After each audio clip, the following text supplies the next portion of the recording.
Hello everyone and welcome. This is the collective reading for the Gemini full moon that's going to happen on the 27th of November 2023 at 4 degrees and 51 minutes of Gemini. My name's Chloe. I work with card divination, astrology, and I channel energies through my body. As you can see, my hands are moving around right now. This is independent of my conscious thought, drawing in energies from different dimensions to help us heal, help us clear stuck energy, and open up portals to source to get us more in alignment with our soul's frequency. Is like a form of light language. Well, this Gemini full moon. Well, before I start, I do want to apologize if you can hear lots of drilling, lots of sawing, lots of sort of construction noises. They are building properties a little bit away from where I live. I'm recording this on Tuesday, which is a Mars day. So there's a lot of action going on out in the world. And I just want to say, if you can hear it, I do apologize, but it is what it is. And it's an element of disruption. And we're dealing with a mutable full moon here. Gemini and Sagittarius. The sun is in Sagittarius, the moon is in Gemini. These are both mutable signs. This is very adaptable, very changeable, very transient energy. So lots going on, lots of distractions, lots of stimulation, lots of action, lots of movement with this full moon. This is quite there's a lot going on with this full moon, I have to say. I'm going to try and bring up the major points in the astrology and see what happens. I'm also going to be pulling some collective tarot cards. There's some oracle cards here. I've got quite a few here as well, which my phone rests on while I'm looking at the chart, and I'll be doing potentially a separate oracle reading for that. All depends on if the cards want to come out and play, but they seem to like having a separate reading, but I pull them before every collective reading. I'm also going to be doing an all 12 signs video series, so I'll be breaking down for each of the signs what this full moon is sort of bringing, what energetic download is happening, and how all of that energy is manifesting moving forward. So let's kick off with this Gemini full moon. Well, I just want to say that the Gemini new moon video, which I'm going to be linking in the description box, was one of my favorite readings to do. I actually talked very little about the astrology in that reading. It was more about the very playful, energetic way that we can engage with thoughts and minds and our ideas and how we process and work with information. Right, Gemini is a mutable air sign. It is the first air sign of the zodiac, so it's very personal. It's yang in nature, as is Sagittarius, so it's more action oriented. It's linked into the daytime. What do we do during the day? We sort of take more action. We're more extrovert. There's more stimulation going on. So we've got this very, very yang full moon happening here, and with the moon in Gemini. And the moon is sort of our intuition, our emotional body. Where are our needs being met or not being met? And I just think about sort of the main themes that came up in that Gemini new moon video. And I like to work with lunations from the new and the full moon of that sign, as well as integrating the new and full moons in the monthly cycle. But it's more that sort of 6-month process of what have you been integrating? Like the main message in that one was being more playful with information, of trying to like release boundaries. And very interestingly, we've got the box that wanted to show up from the oracle cards, which is about limitations and blockages. And so often we limit ourselves. We think we're a certain way. We think something should be a certain thing. We confine ourselves into these layers upon layers of boxes. And Gemini is really that desire, that exploration to break out of those limitations. So I won't talk while they're doing some loud clapping. And breaking out of those limitations, breaking out of norms, of habits, of structures that we feel are so rigid, but actually have the ability to be very transient. It's one of my favorite things to do. It can get me in a little bit of trouble with the people that I know, my friends, everybody I encounter. If I feel like someone is stating a statement about themselves that is coming across as fixed but is in fact fluid, I'll often just try and push the boundaries, right? And just get people to question why it is that they think that, what is it, and how that is actually confining them to a certain framework, rather than opening up lots of different other possibilities. I do it to myself as well. It is a never-ending process, but it's that striving to again be that playful energy in the way that we consider information on a personal level, like what's important to us and why, and question why is that important, and bring about just a playfulness. One of the things that I wrote down was expose yourself to your own stupidity and love it, right? This is certainly something I've learned in my own journey of being a hardcore perfectionist. I've got my sun in Virgo, so there's an element of that. And really beating myself up if things weren't perfect, or if I didn't get something right, or I misinterpreted something, or if I was just happened to be a bit dumb. I now cherish those moments, like when I'm like, I clearly wasn't thinking, nothing was happening there, and something just came out of my mouth, or I did something with that, and I was just, instead of beating myself up about it, and being a bit more stringent, I try, and I really have now lent into the fact that I love that part of my brain. Oh, my hand has just gone to the behind my right ear, at the bottom of the skull above the neck. Both my hands are now there, just sort of holding that part of my brain. I don't know what part of the brain that is, but just really just finding the joy in being a bit silly and a bit dumb, and it's okay. We don't have to be perfect all the time. We don't have to be striving. We don't have to be ticking all the boxes. Because what are those boxes? Those boxes are limitations. You know, I sat and did a little bit of a cleansing and a clearing before I pressed record. And one of the things that came to mind, oh, it's now completely left my mind. Okay. Let me just breathe for a second. Breathing is such a good thing for Geminis to do. It really does just get you into the moment with and disperses the scattered energy. Oh, what was it? What was I talking about? Limitations. Oh, it'll come back to me. Now, the old version of me would have been so hard on myself for how can that information just drop out of your head? Like, what's going on? And what and really like criticizing myself for not being one of those people that instantly remembers everything and all of that, and just like really an element of self-flagellation. So we've got the Hermit showing up, and I really like this because it's focusing on the star in the lantern, and there's a lightness, there's a sweetness, there's an authenticity to the star in the tarot, of being your unique self and finding deep wisdom in that. So I feel like that's tapping into what I was saying of finding the wisdom in finding the softness, the love for the silliness, the dumbness, and being comfortable being that, and realizing it doesn't invalidate the rest of your experiences, right?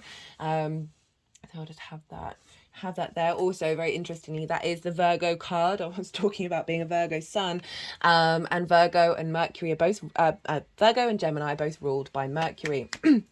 Right. It's making me think a lot as well about how I've noticed this. I'm currently observing in myself and everyone around me in the world two different things. One is delusion, right? And how powerful that energy is, and I've really been trying to sit and work with that and see how to navigate through that. And the other one is pride, in the sense that we feel a great deal of shame when we don't know something. Okay, when somebody's talking about something, and you don't have any frame of reference with it, and instead of just being open to the information and enjoying the sharing of information of something that you're not aware of, I've just, across the board, the defenses go up. There's a sense of insecurity that kicks in, again, it's that perfection energy of, so much of us have hang-ups, around perhaps school age, when I'm thinking of Gemini because it is the fastest and most playful sign in the zodiac, that there is an element of the child with Gemini, and I mean that in the best possible way. That's not diminishing it in any way. That when we are children, so often when we don't know something, we're teased, people can be mean to us, and so naturally we then create barriers of making sure that we're not vulnerable in that way. And our sort of ego takes over and protects us and creates situations where we either disconnect from that information and don't let that come in because we're like, well, we've got nothing to contribute, or I don't quite understand. Not willing to ask questions as well, I think, is a big part of that. And it's taken me many years to be incredibly comfortable with being, I don't know what you're talking about. Can you please explain it to me? and really like opening up that space of, whereas before there's an element of pride of being like, oh, well, I don't know that, and I don't want that person judging me for not having this frame of reference, when in fact everybody has information that other people don't have, right? This is just facts, and we're here to learn and to play and be curious, right? Curiosity is a great word for the Gemini full moon. It's an accentuation of that Gemini energy, of that pure, curious energy, of that playfulness of collecting information and seeing what you make of that, whether you make anything at all as well, and not having a fixation and a boundary around that. Another card, I just wanted to pull it out, another card that came up was the Destroyer, and that very much, let me just show some of the three main cards. These are from the Krans World Unknown Archetypes deck. So we've got the Destroyer, the Box, and the Mentor, and this feels very much like the Gemini energy coming in and destroying limitations while being guided by the Mentor of the Sun over in Sagittarius, because the Sagittarius energy is very much coming into the light, this sort of active preacher Jupiterian energy of knowing, of faith, and being able to express that very with charisma, right? So there's that sense of being guided, being supported by the wisdom of spirit coming through, that's helping us navigate and roam freely. Speaking of roaming freely, I love that we've got the Three of Wands showing up. There's a real sense of dominion with this card. This figure is on the cliff that represents a higher perspective.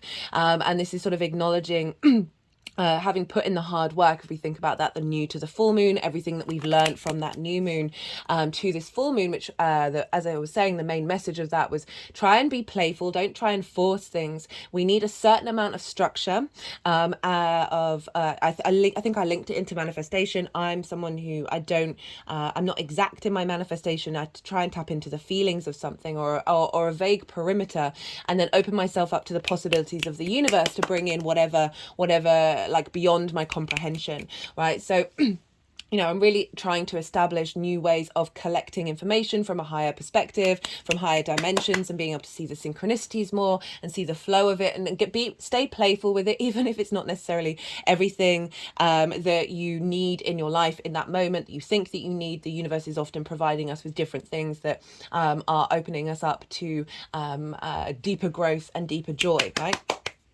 So this is the Three of Wands. So with the full moon, this is a sort of a completion of that energy, but it'll take it onto the next part of the cycle of that full moon to the next new moon, of everything, all the downloads that come over that full moon, that integration, that sense of completion, is a completion of a certain level that then helps you get to the next space. So this figure, it follows the Two of Wands, which is getting the lay of the land, studying, figuring out everything before taking action. This is about starting a new journey with confidence, right? With a sense of knowing and a sense of faith, right? These ships are going out on their journey. Have faith that those ships will return, but knowing that you've done everything that you needed to do in order to get there. And I like that with the Hermit as well, with the wisdom. So as I said, mutable air ruled by Mercury, very fast, very speedy. There is a sense of being able to collect a lot of information, of being able to find the ability to tackle more than one thing at once, right? Very sort of, one of the words that I use with Gemini is whiplash, right? So it's the going from one thing to the other to one thing to the other. But it's being strengthened by the sun in Sagittarius, which, as I said, is ruled by Jupiter, which is bringing more faith, bringing more as I said, that deeper knowing rather than the details of things. So it's a combination of this knowing and this exploration and this curiosity. One of the main sort of phrases that I wrote down was the playful preacher. Right, Sagittarius. I remember one very strong Sagittarius season where all I wanted to do, whenever this, like from the whole of Sagittarius season, was like incense every day. That fire and air energy, that transportation, that movement of the fire that creates this movement of energy that is bringing in this sense of spirituality, this sense of source energy coming in with Sagittarius. Right, what else did I want to say? What have I missed with this? So as I said, this full moon, these mark sort of completion energy, whether it's a completing of an old cycle that you're letting go of and you're moving forward, as well as a completion of what you've been working on, that's then the download takes you to the next level, which will take us up to the new moon in Gemini next year. Right, let's talk about some astrology. Do they want that card? Okay, we've got the Queen of Pentacles, as I was saying, that sort of nourishment, a deep, grounded nourishment. The ability to follow your own advice or follow the advice of the universe.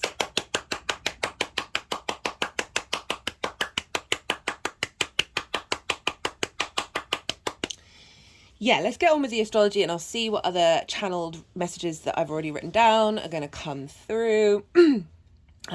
Just looking at one of the things that I wrote, and I said, do you just talk or do you communicate? And I think when I said communicate, that sort of meant, is there an essence behind what you're saying, or is what you're saying, or is it lacking in meaning, right? So the full moon in Gemini is very much centered by the light and the visibility of the sun. In Sagittarius, a sense of knowing, this meaning. Jupiter's very much linked into sort of higher truths and the sort of expansion, very sort of spiritual planet. This sense of meaning into those little things that you're talking about, all the little details, all the little things. Are you finding meaning in what you're saying, or is it more sort of superfluous energy that is verging on the nonsense, right? And this, I feel like this full moon is sort of activating a download that's going to facilitate us finding meaning that may be personal to you. It doesn't necessarily have to have meaning to other people, but certainly that depth of meaning while still being playful, right? Okay, so let's talk astrology. So this moon is being is in Gemini, and Gemini is ruled by Mercury. So we want to look to where Mercury is, and Mercury happens to be in Sagittarius. So we've got kind of an interesting dynamic here. Where the ruler is in fact in the sign of where the sun is. So we've got this balance between the sun and the moon, rather than a priority focus on the moon. And I really like that combination, because there's some heavy astrology with this that feels like it needs that needs to be in balance rather than prioritizing one side over the other.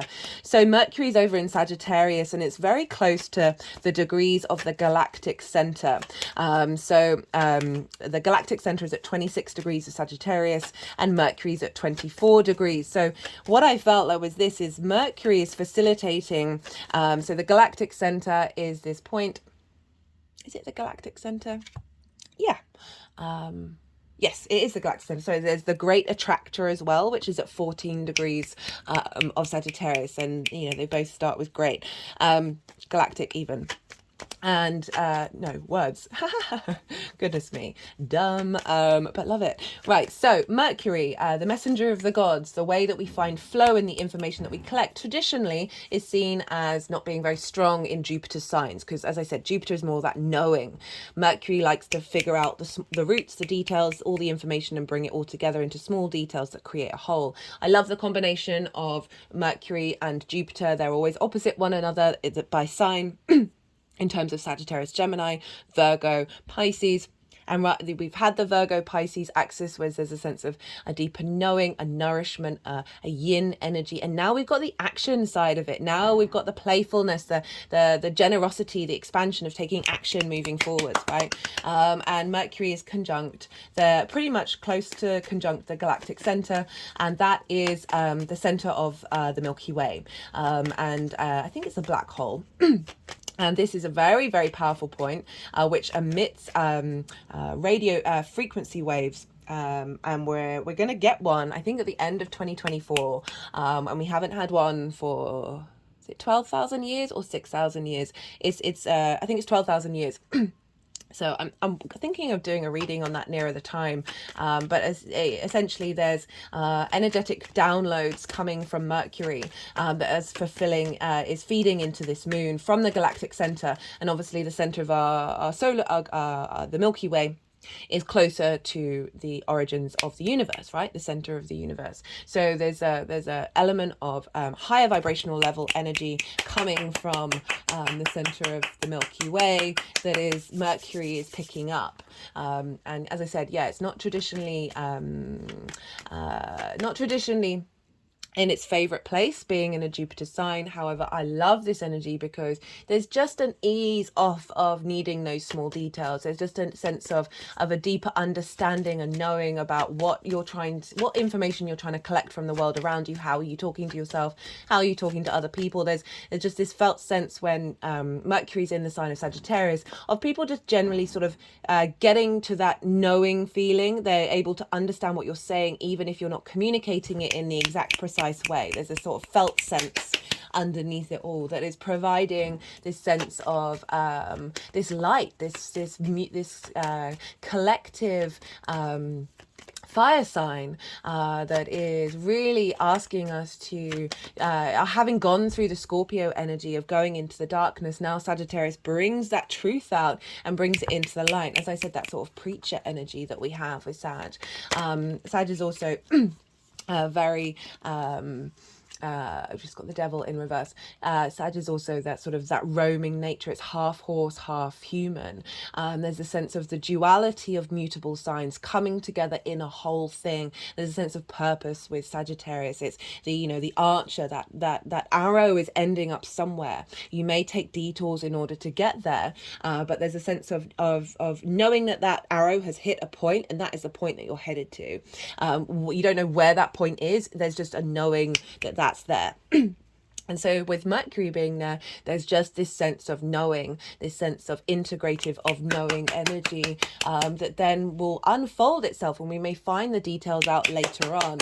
But this isn't what this moon is calling for, even though the moon is in Gemini, because Mercury is governing the moon and therefore impacting the moon, and it's in the opposite sign of Sagittarius. So we've got the devil in reverse, which I really like, as I was talking about the galactic center and Mercury getting the downloads, and it's in reverse. So it's saying things that have had a hold over us, those limitations, those mental constructs that then form trauma responses and addiction issues and things that have bound over us. I've certainly noticed in the past week, in the lead up to this moon, that certain old formations of thought processes keep being on loop in my mind, and I'm just like, but I don't even care about this, what's going on? And so that's interesting that it showed up. I had a sensation, and a feeling that this is getting cleared out by the full moon. Okay, they just put my hands, so the left hand is behind the left ear, and sort of right at the bottom of the nape of the hair.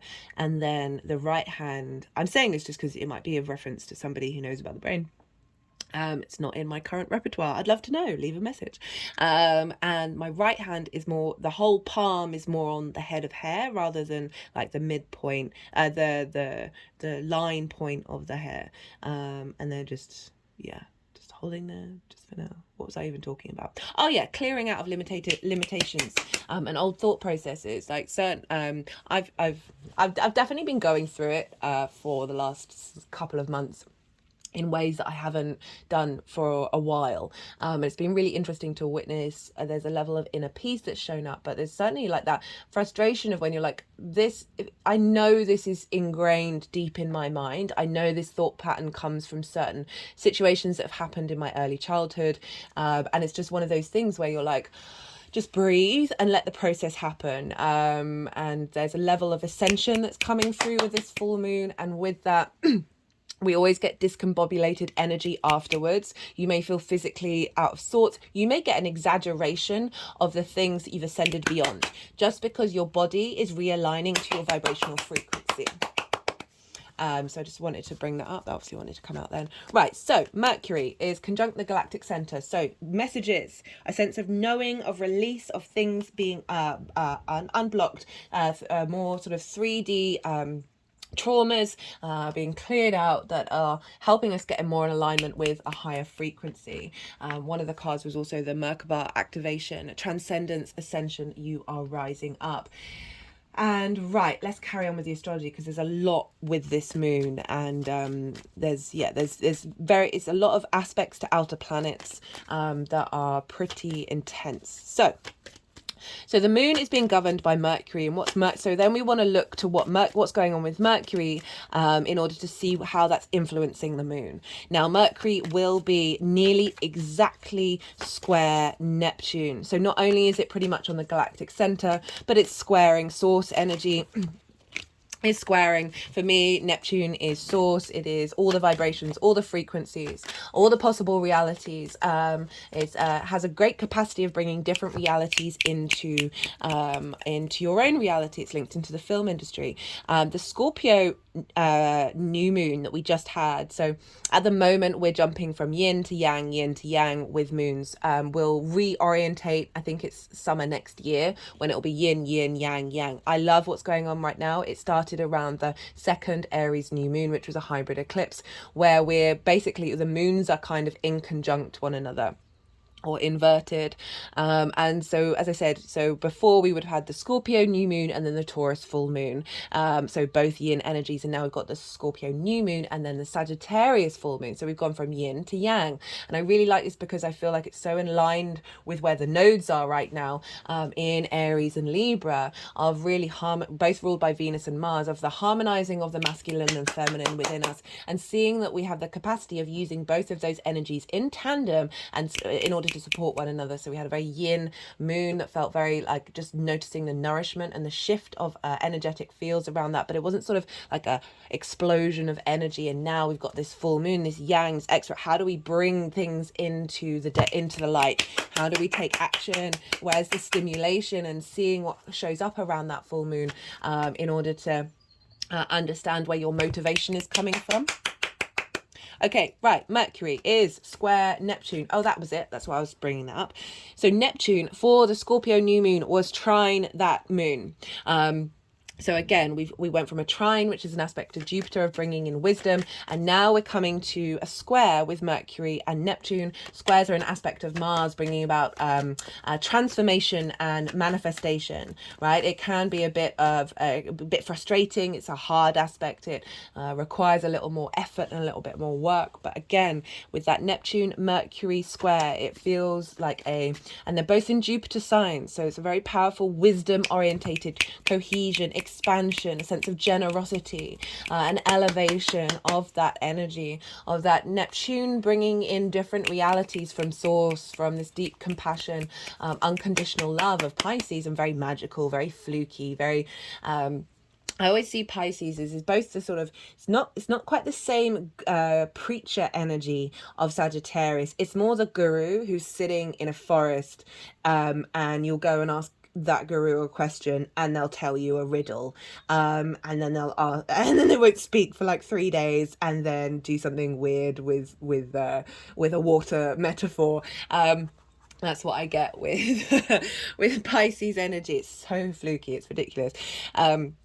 And just so we've got this manifestation of a different vision, a different reality that's coming from higher source energy into Mercury, right? And bringing that into manifestation. So a download. So the way that I look at lunations is these are download times, right? Even if you're watching this after the event, you're not missing out on the energetic download. It's like a natal chart that's impacting this particular framework until the next lunation, which will be, as I said, the Gemini new moon next year. So it's kind of like a blueprint that will download into us, and then will start to unfold. Even though this is a full moon, it's going to represent both a culmination of something and a completion of something. But with that knowledge of what's happened is then we're then going to draw that down into us and put it into our actions and our deeds moving forwards.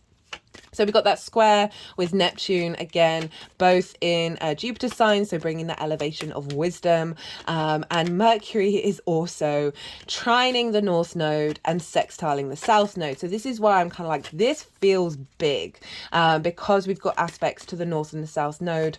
And these are the pivot points. These are where the big energy is getting accentuated. This is what we're striving for, what we're refining. And so Mercury's trying the North Node, which is in Aries. They're both at 24 degrees, so it's a very close aspect. And the North Node is where we're headed, what we're striving for. If you want to go check out more details about the North and South Node transit in Aries and Libra, there is a playlist. It's really easily accessible. I've pulled cards for each of the signs. I've done different themes in the introduction. So if you want more understanding about that, go check that out. So Mercury in Sagittarius, trining the North Node in Aries. North Node in Aries is getting us to be confident being our individual selves. My toes are wiggling at that, my right foot. And Mercury in Sagittarius is saying, hey, let's find the ability to find generosity with that, find a sense of knowing with where we're headed, right? That wisdom, that understanding, the details that we're getting from the North Node, the energy that Mercury is collecting from the North Node, is helping us on our journey, but it's giving a sense of generosity come in. Sagittarius energy is there is a generosity to it, there is a joviality about it, there's a lightness to Sagittarius. There's a desire to roam, to move, to go into new landscapes. Oh, that reminds me, I had a lovely message from a fellow witch friend of mine, and she said she got a message from a water mirror, and it said peculiar takes the frontier. And it was just as I was sort of sitting writing the notes for this reading. Peculiar takes the frontier, right? Sagittarius, the horse, half human, constantly on the move, constantly on side quests, right? That frontier energy. It's about going beyond that which we already know. And the peculiar, Gemini can be very, very peculiar. It's very playful, it's very happy being a little bit unconventional, the sort of devil's advocate energy. And I just thought that sort of summed up what was coming through, especially with Mercury conjunct the galactic center, of helping us break out of those constructs and those norms. The square with Neptune bringing in different realities, different possibilities, and the trine with Aries, right, of being able to, Aries is very much the first one into the breach, of going beyond that which we are familiar and comfortable with, being able to roam. So I really, really like that. We've got the sextile with the South Node. Sextile's an aspect of Venus. Venus wants to bring love, appreciation, harmony, and creativity to the table. And so we've got Mercury sextiling the South Node in Libra, which is a refinement of our social skills, making sure that we're not people pleasing and then self-sacrificing and diminishing the actual situation, right? So often we can people please, which actually limits creativity, blocks the ability to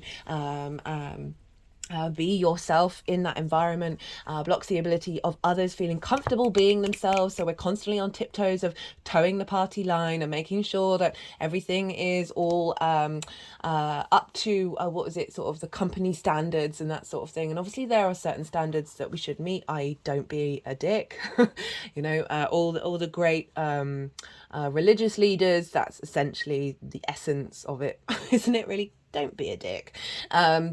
But other than that, we are here to experience ourselves in individual form. We are the universe manifest, right? And the universe is a very curious, very playful energy. There was an amazing channeler, Erin Lyons, and she said she's channeled the energy of what was before the universe. And it was essentially this energy was floating around, and then it got bored. And it wanted to create, so it created this. Whether I believe it or not, it's a fun concept. And this is the element of boredom.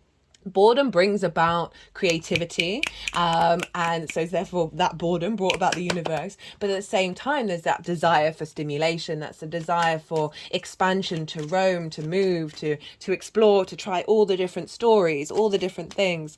And this definitely feels like there's a seriousness to this moon, but there's that element of faith, that element of a meaning, and an element of responsibility as well, because Saturn's involved.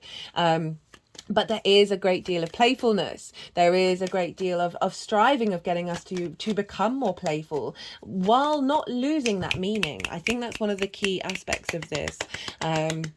So that sextile with the South Node, as I said, refining. Mercury, again, collecting the information it needs to download into your vessel in order for us to then move forward with this download, right?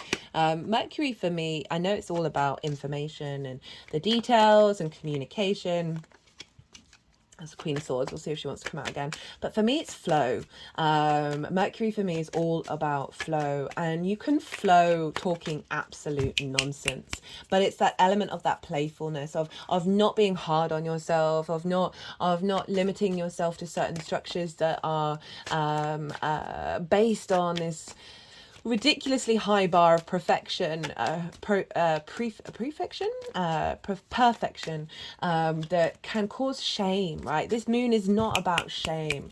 That new moon in Scorpio, I really felt was helping us release some of that shame. And now we got that full moon, this very playful energy of saying, hey, shame doesn't serve us, right? Shame puts us in a box, and it can be really debilitating, right? This is all about shame, and so I love that we've got that in reverse for the Mercury energy. Okay, what else is going on with Mercury? Those are the really big main aspects. Mercury is also sextile Venus, because Venus is coming very close to the conjunction with the South Node. So I'm going to be pulling one card for that conjunction as well in the All 12 Sign series. So there'll be a card for that coming up. So we've got Mercury and Venus sextile one another, again finding harmony and beauty and creativity and a sense of love, of balance, right? That librarian energy, a sense of justice, of clarity, right? So there's this knowing and there's clarity. We don't necessarily know all the details, but there is a sense of karmic energy being balanced here. A release, because it's very close to the South Node, a release of those structures, those limitations, those boxes that are actually doing us an injustice, coming through.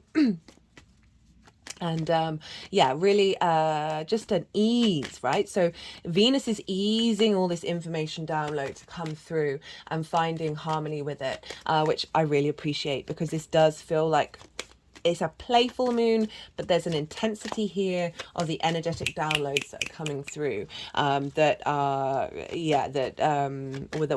we'll be working with. Okay, so that's Mercury and what the influence Mercury is having on the moon. Now, what's going on with the moon? The moon is actually making an out of sign trine to Pluto. So Pluto is still in Capricorn, so that's an earth sign, but it's at 28 degrees, so it's not far away from being in Aquarius and therefore making an exact in sign trine with the moon, but it is out of sign. I love out of sign aspects because it's bringing in different dimensions, different possibilities. And Pluto and the moon combined in a trine is an elevation of your inner power, and it's coming from that Capricorn energy, which for me is those longer term legacies of the human being, right? Beyond civilization, and perhaps all those civilizations that are coming out in archaeology of like, we don't know anything. And how fun that is to explore. Okay, that's making me think about how a lot of institutions are very rigid in being able to take on new ideas, because so often we say a certain thing, say that that's fact, that's legit, that's 100% that, and then it turns out that that's not the case, and then pride comes in, and then unintegrated pride is a child of shame, and shame's a child of fear, and fear is a child of love and the lack thereof, right? And so we can often get very rigid, and this is very mutable sign, and what I'm getting with this moon and Pluto is breaking away from rigidity, breaking away from power structures that aren't opening up to that Gemini energy of being able to contemplate lots of different information without throwing the baby out with the bathwater. So you can see that reflected in your life of any power structures. We've got the devil with Capricorn energy, any power structures that have had a hold over you, that have blocked your ability to see your own magnetism, your own power, your own intensity, and your own ability to transform as well. Trining the moon, again, that elevation, that wisdom, that expansion, that sense of opportunities coming in, with Pluto talking to the moon and saying, hey, let's revamp the intuition. Let's tap in to the collective cycles of the human species, wherever we may have come from, and our vast capacity to have a hugely in tune intuition to the information around us, right? So much of our intuition is blocked by this, is blocked by trauma, blocked by limiting beliefs, self-doubt, shame, fear, all of that stuff, or going the other side, believing everything that you think is right, and then everything getting distorted. There's this element of what's coming in with that Pluto energy with the moon is saying, hey, let's transform this, let's shake this up. just got the Fool. This new beginning, this sense of curiosity as well of the Fool, and as this is a key word for this, of breaking out of those limitations and the world opening up to you, beginning a new journey with this new higher energy download that is the Fool goes through life, the good, the bad and the ugly, being enjoying life's adventure. And I feel like when we tap into that energy more, especially the adventure, right, like Sagittarius and Gemini, mutable energy, but more the yang energy, very, very focused on exploration, right, whatever that looks like. This is saying calling in the heart space, right? Calling in the heart space and enjoying that adventure. And as I was saying, right, that's when we're surrendered to the peace of it all. One of the things that I wrote down was surrender after understanding without strain or fear, and see where the peace takes you, right? So a deeper understanding of knowing we are here on this journey. This is what we're doing, having faith in that, and then seeing where that takes you. So really accentuating that intuition coming in with Pluto trine the moon. Now, the moon is obviously opposite the sun, right? So this is when we get a full moon. And what's going on with the sun? So we've got Mars and Ceres conjunct this sun. This is a very similar energy to that new moon that we had in Scorpio. And so we've got them now in different signs. Mars is no longer in its own sign. It's conjunct the sun. It's also going to be conjunct the new moon in Sagittarius for the next moon that we have. And we've got Ceres. Ceres is the asteroid linked into Demetra, Earth Mother, Earth Goddess, the harvest, abundance, a sense of nourishment with Ceres. And I really like the fact that she was involved in that new moon in Scorpio, because that could have been really intense. And we've got it with Mars. Mars is now in Sagittarius, being able to take action on the things that motivate us to go on our travels, whether that's be internally or externally. There's a sense of the drive to bring about joy in the actions that you're taking. A sense of abundance in what you're doing and where you're headed. With all of that knowledge of that Mars transit through Scorpio, okay, of what truths did you uncover through uncovering secrets?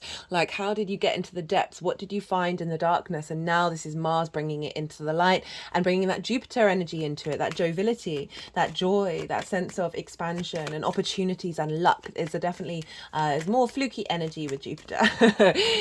So Mars is finding the joy in the actions that we're taking, right? With Ceres, this deep nourishment in these downloads that are coming through to help facilitate this new journey. So super powerful stuff as well. But not only that, the sun, the moon, Mars, Ceres, they are all square Saturn over in Pisces. So we've got mutable squares going on here. Saturn's at 0 degrees of Pisces. It's just about to hit 1 degree. It's been direct for a little while now. And so we've got these squares. Squares are an aspect of Mars. Mars brings about, can bring about conflict, drama and frustration. These are things that can show up with full moons just in general, just because there's a sense of acknowledging triggers and being around the unconscious minds that haven't done the work, right? And this is when things are revealed. I talk more about that in the All 12 Signs series. But we've got this square with Saturn, and so the other side of the square is friction and manifestation. It's a high-end 3D manifestation energy. And Saturn is all about integrity. It's about responsibility and duty. And there's also legacy with Saturn, for me, very much so. And so this square in this full moon is the downloads that are coming through. This activation energy is an alignment with our integrity, an alignment with our legacy and where we're headed moving forward as a collective and as individuals. Again, in Pisces is sort of very fluky energy, finding structure in the unconscious space, in our collective emotional unconscious, that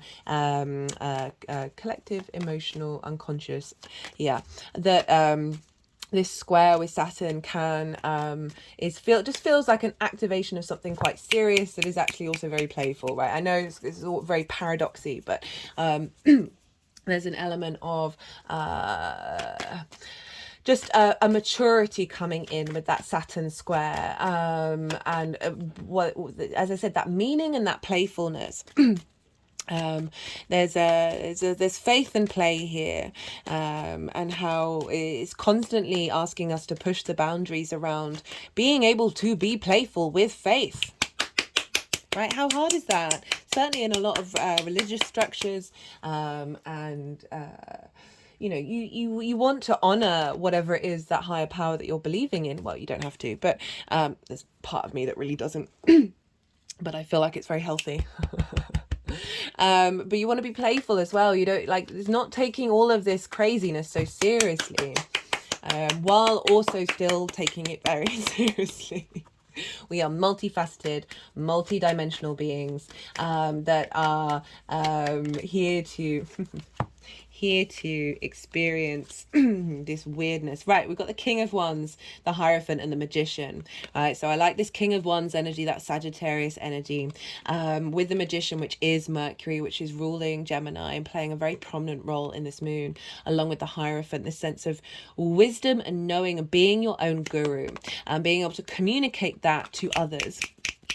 Right, so the King of Wands, very fire orientated, very independent energy, being able to take action on the vision, on the knowing, right? With the Hierophant, as I said, there's a real commitment coming through, and I need to talk about Jupiter actually, because that's where Jupiter is, and Mercury, of like, we have all the resources we need within us. It's about being able to break out of these bonds, and liberate that energy. Okay, so, Jupiter,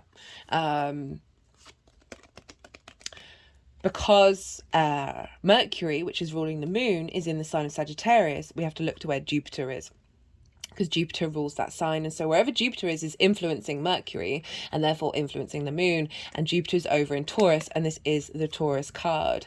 And so there's a real sense of needing to acknowledge that what download is coming through is helping facilitate the physical body, help facilitate the physical senses, and the wisdom and the downloads that we're getting come through are helping liberate that part of us as well. Any bonds that are stuck in our emotional body, our physical body, that have a reflection on how our senses respond to the world, right? That Mercury energy, that Gemini energy, is helping us navigate a new way. Okay, they wanted to pick up the Fool from the heart space, a new way of interacting with that information that's coming from a place of fire, of faith, right? This is also faith, that where whatever situations we come across is having that element of playfulness with it, that is liberating, that helps us focus on our integrity and our legacy, right? That Saturn energy. So Jupiter is in the sign of Taurus. Let me see. That Jupiter isn't actually making very many aspects. It is making an aspect to Vesta in the sign of Cancer. It's by sextile, and Vesta is all about tending to the inner flame. There's a sense of devotion there, and there's a real beauty in Vesta. I love Vesta so much. She's really, there's a sanctity to Vesta of maintaining the truth as much as as close as we can get to it. In Roman times, the Vesta temple, they would hold all the contracts there. Like, this could be marriage contracts, mortgages, deals between two people, in order to make sure that they didn't get tampered with by other people who were trying to shift the inheritance in a different way. And the priestesses of Vesta would tend to that and make sure that they stayed safe, right? So there's an element of keeping that flame pure, that flame sacred, that inner flame, with Jupiter, of that wisdom and that slowing down in Taurus, of really finding wisdom come through your body by being still. So this might be a great time to do meditation and chanting. Toes are wiggling at that one. I'm going to re-bring up chanting in a minute when I get to Tina Turner. But Vesta is, they're making a sextile. So it's this element of a sense of love and appreciation, and harmony and creativity in Cancer, which is like the personal water sign, where our intuition and the moon, the moon governs that. feeding into Jupiter of this more sort of collective wisdom in our physical body that is then impacting everything that's going on in Sagittarius, and therefore what's going on in Gemini, because that's where Mercury is. Not only that, but Pallas Athena is at 3 degrees of Scorpio opposite Jupiter, and that is strategy and wisdom. Pallas Athena, she really wants you to embody wisdom in what you do, and she's now in the sign of Scorpio. This intensity, this ability to see in the darkness clearly and not get stuck into paranoia. And so that is feeding into Jupiter, which I think is super important, because we can get really stuck in the darkness and we can get really delusional with the light as well, because we fear that darkness. And so with this energy feeding into this full moon, it feels like a liberation away from polarity, right? And prioritizing prioritizing light over dark, and realizing they are two sides of the same coin. We just got the Ace of Pentacles, you know, that I really like. This sort of, this showed up in every single, all 12 signs reading for Saturn going direct. If you've not checked out that series, that's part of a longer term cycle, so it's all still very relevant. This card, which had never happened to me before, showed up for every single sign. This is new earth energy for me. This is about, it's not about rejecting the 3D world, it's about bringing a higher perspective. We've got the mountains here into that 3D realm of abundance. Now, if you notice on the Ace of Pentacles, we've got the lilies and we've got the roses, and they are the same flowers that are on the Magician. So there's an element of Mercury really facilitating this new, fresh, new way of looking at our lives, and bringing this sense of abundance in, this sense of the, you know, I keep saying playfulness, but what are they doing? Sorry, this isn't me. This is the energies that are doing this. So we'll see what they want to. Okay, so from deep wisdom of the Hermit, we are beginning a new journey to tap into the resources of the universe. Remember, how do we collect information around us? How do we notice the different dimensions, the different frequencies, and the whispers from our guides, from our past lives that are part in our physical body that I feel Jupiter is helping us release?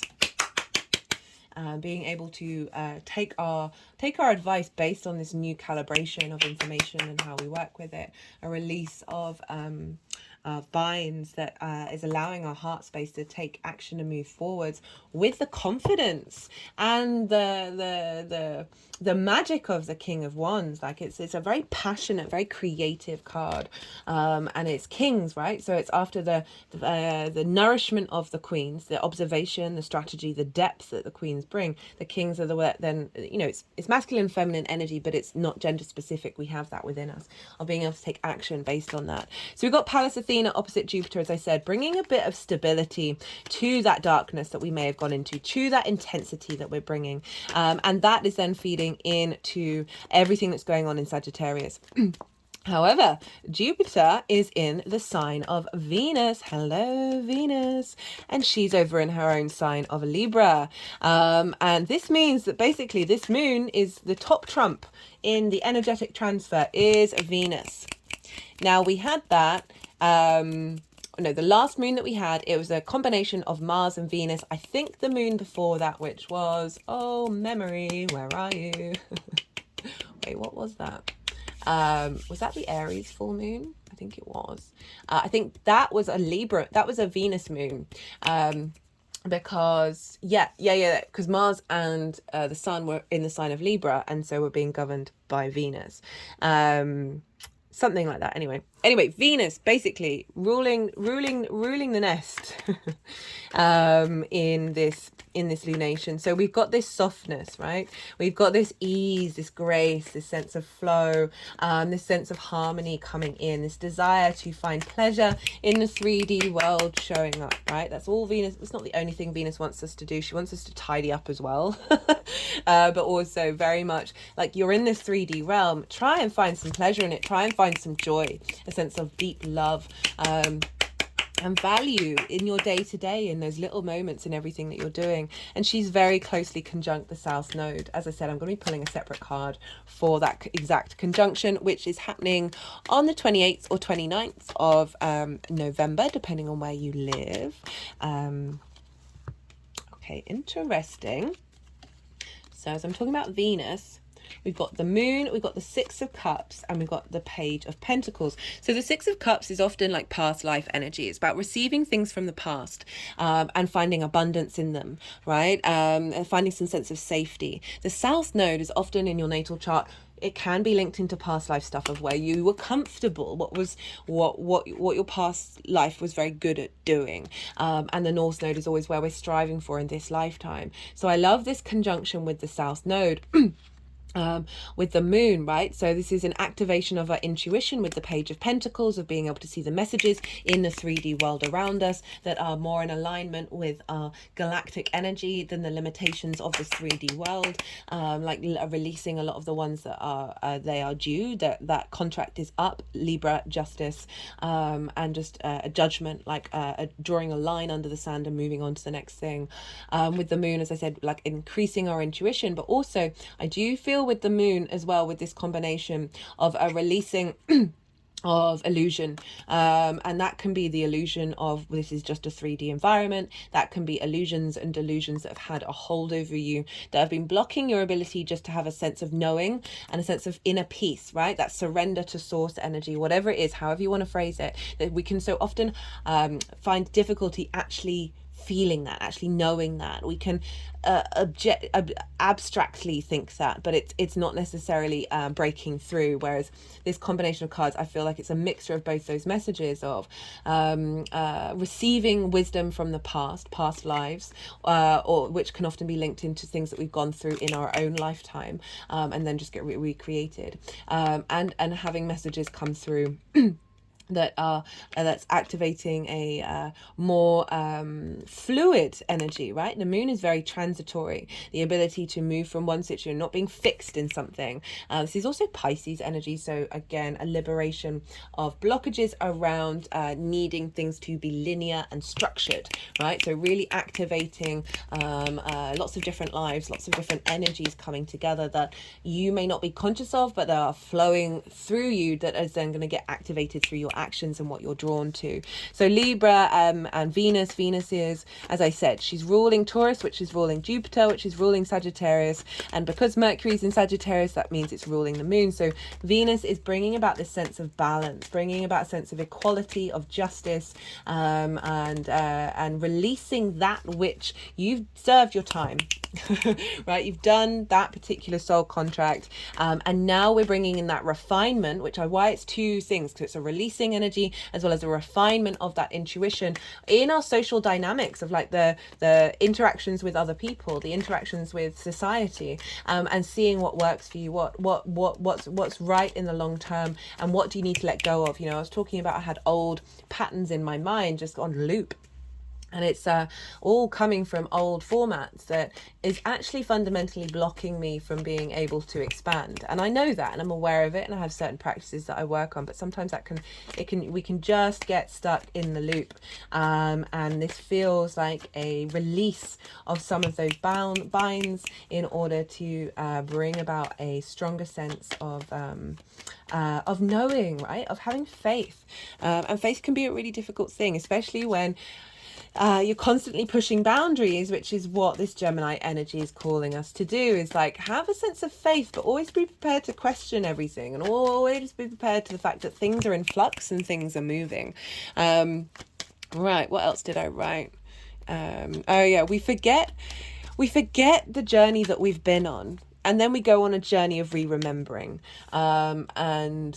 Okay, so I just want you to go over the moon card of re-remembering our inherent, going back to that Pluto aspect with the moon, our inherent legacy of intuition, of channeling, of healing, of being able to, you know, my opinion of technology, I love it, it's amazing, but also it's going quite fast and it's just trying to preempt what we're already being activated with, right?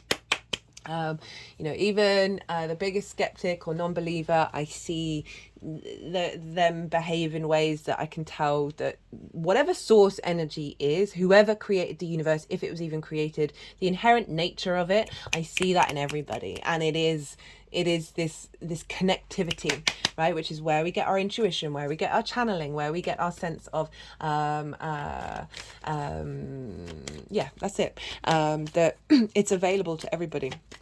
And we're now in a state of activation, and I love this full moon.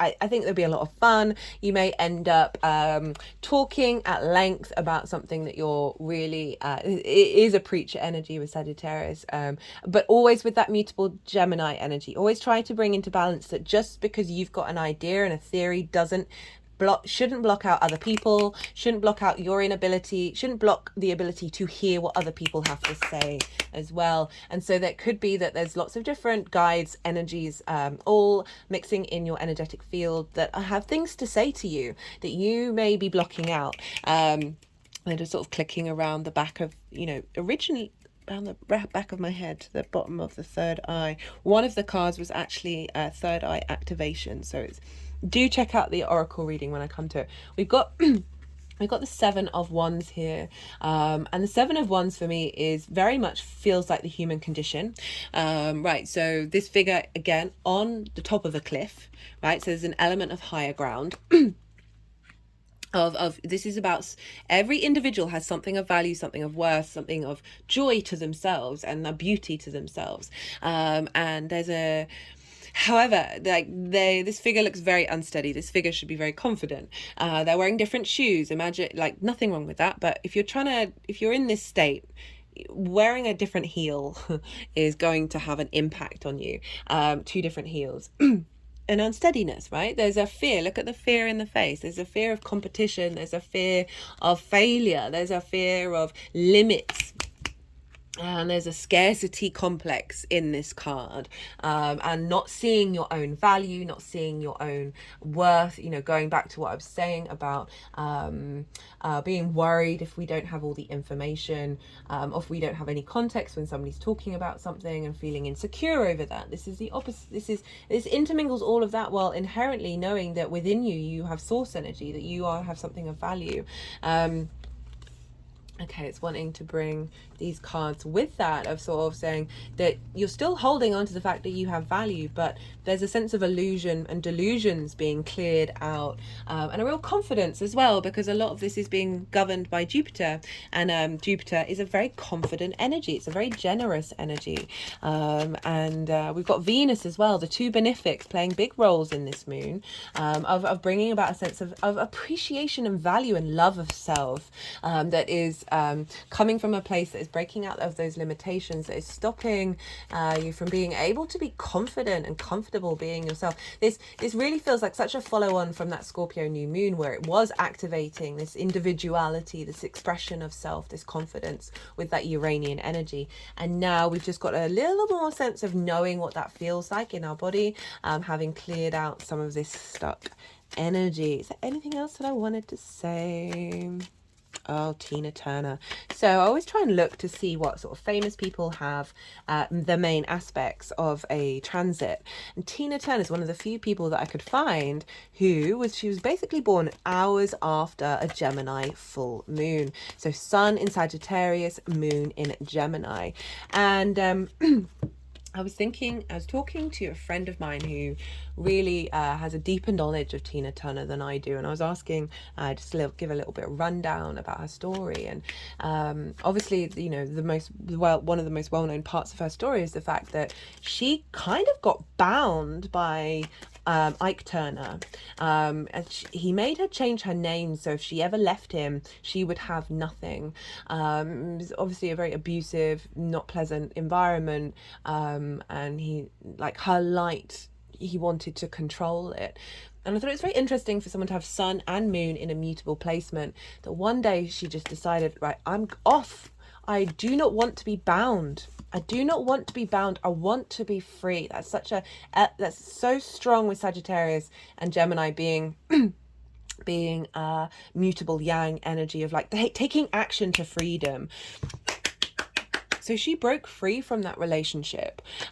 She went and lived her own life. And one of the things my friend mentioned that I didn't know is that she started doing Buddhist chanting not long before her career really started to kick off for a second time. And there's that element of that preacher, and at the very, there's a, I was talking about the incense, like it's Sagittarius is a very spiritual energy. Jupiter's a very spiritual planet, but with this playfulness, with this ability to be almost not childlike, but childlike in this knowing of yourself, this knowing of your desire to roam, this desire to explore, whether that's internally or externally. It doesn't just have to be a physical manifestation of it. And that there was this element of bringing in words, chanting, to satisfy her spiritual energy. So that's why I said earlier it might be a good idea to do some chanting, some meditation, and see what playful new ideas come up around this full moon. It was also very funny. He described her as playful and pious, and that is so the opposition of Sagittarius and Gemini. Well, it can be one of the formations of it, and I just thought that was quite interesting because I'd written playful preacher and faith and play, and then to hear someone external from that bring in those two references of that playful Gemini mercurial trickster energy with the abundance, the expansiveness, the sense of wisdom coming through with that Sagittarius Jupiterian vibe with the sun. And what I won't finish on, because I think I've mentioned everything in terms of the astrology. There's some other stuff going on as well, but I'm going to leave it at that. Wait, what would I have mentioned? No, I'm just going to keep it simple. We have the half horse, half man of Sagittarius. This is the combining of duality, the ability of holding space for two different things and creating something new out of it. And then we have the duality of the twins, right? So if we see the sun, our vision, our clarity, our animation, our purpose, right, with this full moon, of this union of duality, this union of the light and the dark, this, however you want to play it, that it then expands into our intuition, our emotional body, where our needs being met or not being met. How do we nourish ourselves? That is the moon. How do we nourish others? Of this playful duality of the twins, of this separation of self, right? So we want to bring the paradoxes together. We want to bring the duality together in one vessel, and then enjoy the playful exploration of different versions of that, of it being in a separate field.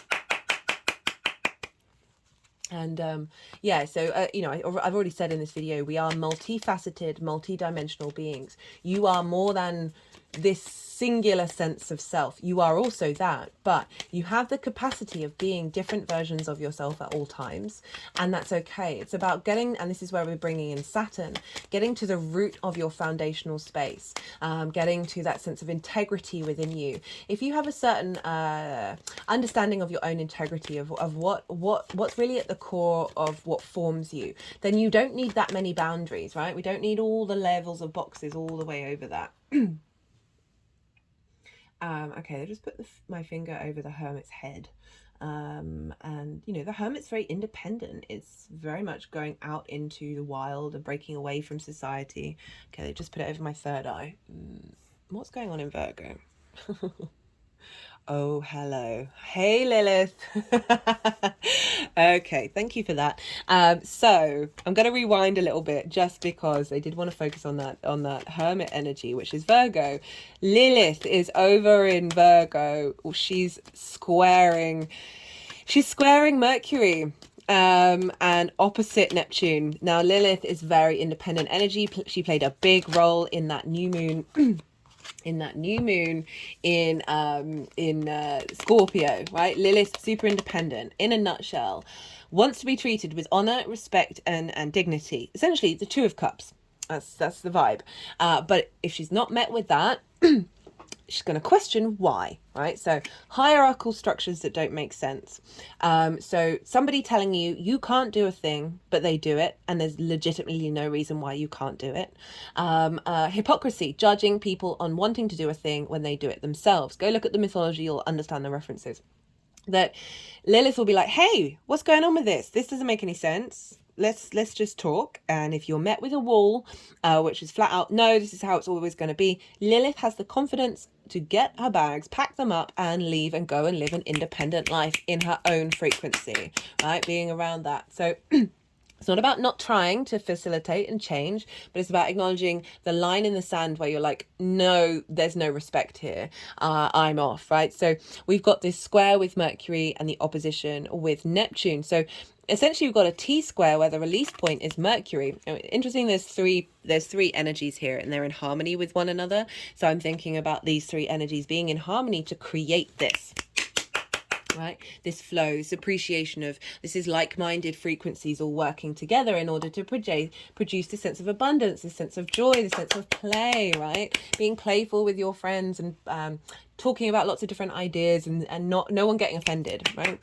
So Lilith, opposite Neptune, bringing in the strength from source energy and the liberation and the independent energy of Lilith, feeding into Mercury of being like, hey, let's make sure we're not, going back to what I said at the beginning, not kowtowing to certain old formats that have had a very strong hold over us and breaking free of those. My toes are wiggling at that one. Right, okay, so I think that's all I'm going to say now. I think that's a lot. We're, 10 minutes past 1.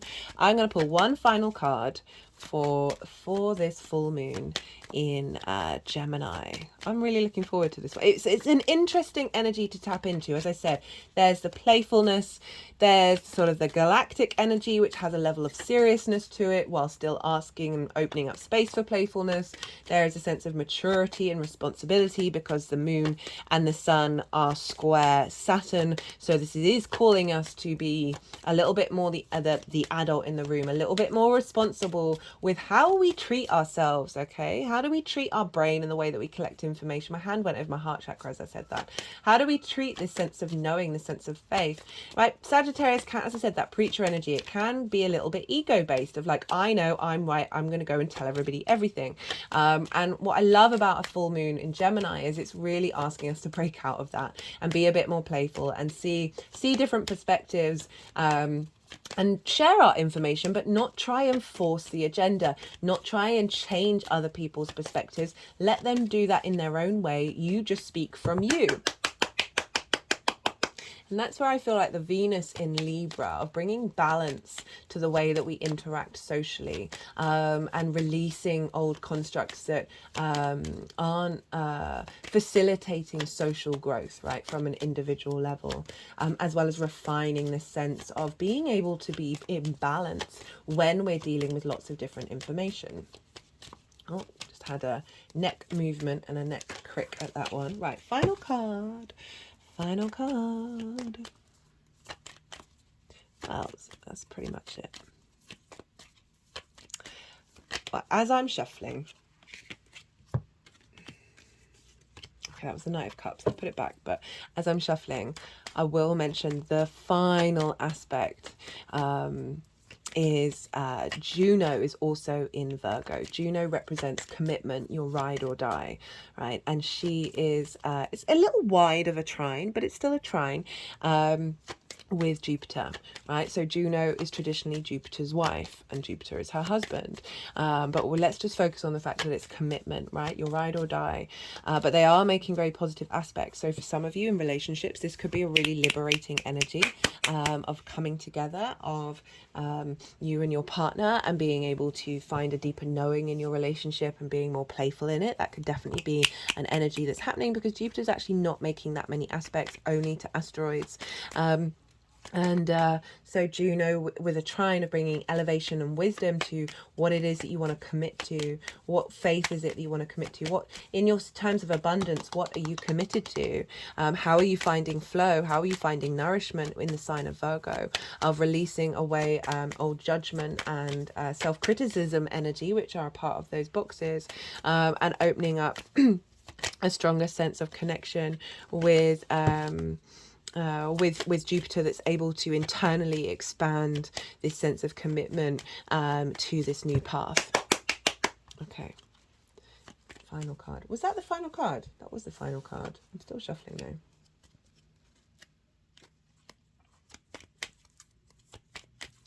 Okay, let's do one more card because I think I forgot about that. Final card for this Sagittarius. Sorry, not Sagittarius. Gemini full moon. Gemini full moon. Just talking a lot about Sagittarius. Gemini full moon. Final card for everybody. So I cut the deck and got the Wheel of Fortune. And Justice was at the bottom of the deck. So we've got Jupiter and we've got Venus hanging out, right? So there's a change of fate happening. There's a shift of dynamic that's bringing about more union, more harmony, a sense of pleasure and joy in our day-to-day. And goodness me, we all need it. Right, I think I'm going to leave it at that. That was a really lovely message to end on. I hope you enjoyed this reading. Do look out for the All 12 Signs video series, which will be coming out over the next couple of days, as well as the Oracle card reading, which strong chance that's going to happen after the full moon. It all depends on time, but I do like doing those after the event, just to bring in whatever what might have been going on in the news at the same time as well. Okay, I hope you be good to yourselves, be good to those around you, and most importantly, be well until we meet again.